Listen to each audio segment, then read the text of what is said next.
Gracias, Teodoro. Un saludo muy afectuoso a ti, a nuestra audiencia. Buen martes. Pasada la elección, con todos sus problemas desde el punto de vista lo mismo político que administrativo, ahora pasa, como sabemos, estos días, estas semanas, que estamos desarrollando hasta el final de septiembre, la parte judicial. Y mientras eso ocurre, me parece que ahora lo que estamos viendo en la lógica administrativa de las entidades federativas y también, desde luego, de la presidencial en todas sus elecciones, porque fueron muchas, como sabemos, es la narrativa de la conformación de los equipos de trabajo, que en México pues le llamamos como de un modo más elegante como los gabinetes, y que me parece ahora no están en el momento actual, desde la presidencial hacia abajo, pero si nos detenemos allí un momento, esa suerte de ir integrando paso a paso desde el punto de vista de la retórica, equipos de trabajo no son justamente para la gobernanza, porque este no es el momento para ello, sino justamente para que esa retórica le sirva no para gobernar, pero sí para comunicar. Es un momento muy importante para que puedan entenderse los mensajes por lo pronto dentro del país, porque todavía no sabemos si el gobierno, por ejemplo, de la próxima administración que estará a cargo de la señora Claudia Sheinbaum será radical o será moderado. Y también es importante que lo que ha hecho de modo reciente de multiplicar voceros para llenar los espacios, por ejemplo, en medios de comunicación, y eso también busca eso hacia dentro del país, pero también hacia afuera hay que visualizar que está buscando también que haya un poquito menos de incertidumbre, sino de tranquilidad, sería mucho decir, del sector internacional y también de la lógica de los mercados, que están siendo justo hoy el contrapeso de la mano de la realidad. También es importante que la ciencia y tecnología, como ya ocurre en muchas entidades federativas del país, tenga ya rango constitucional en torno a una secretaría del despacho. Y también la autonomía o la imagen pública es lo que veremos en ese nuevo asiento, porque es clave para una comunidad,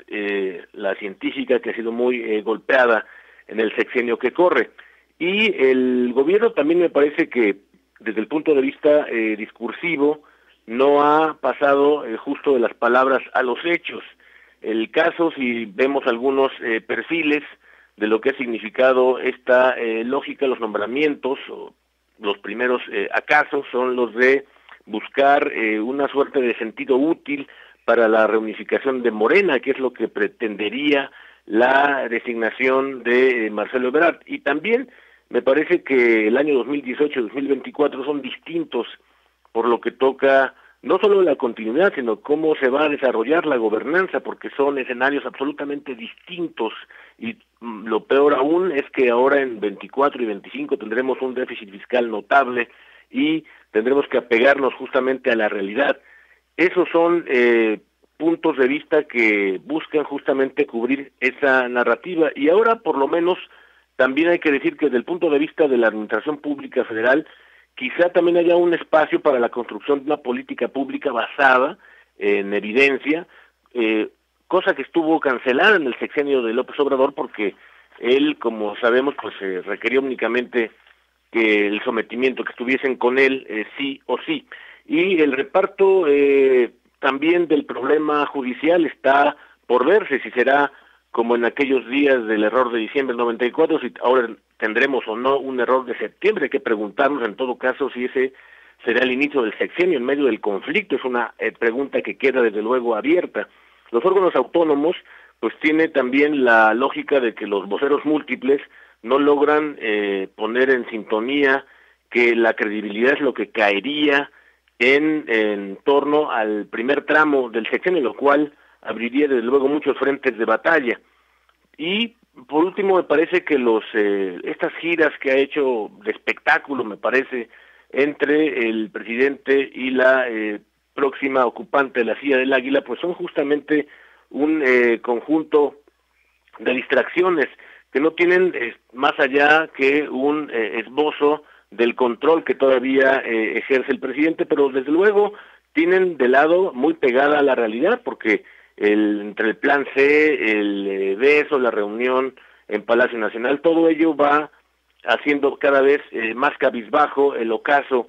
del presidente. Y de nuevo los problemas de la realidad están aquí con nosotros ahora mismo, el año 25 y 26, el tema de la renegociación del tratado comercial, que como sabemos fue puesto en vigencia en la segunda etapa, en 2018, ya como TEMEC,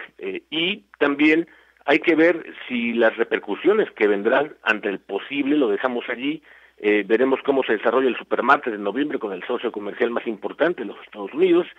Es decir, que la gran pregunta seguirá siendo si el gobierno será radical o moderado, si las reformas tendrán lugar para que haya un nuevo régimen, pero de carácter hegemónico, y en todo caso, Teodoro,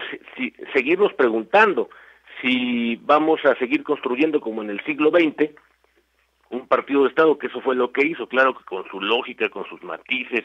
le llamaron régimen del PRI, régimen dominante, otros hegemónico, porque no era necesariamente una dictadura, pero tampoco una democracia, y ahora también con sus matices, esta nueva categoría de partido-movimiento, que está en la lógica de ser un partido político, desde luego, pero hay que ver si prospera también esa idea que está puesta en la mesa desde la democracia en México, el gran clásico, para que veamos si o no tendrá vigencia, sobre todo porque el partido de Estado no supone necesariamente que haya democracia liberal, entendida como los sustentos, que quiere decir controles constitucionales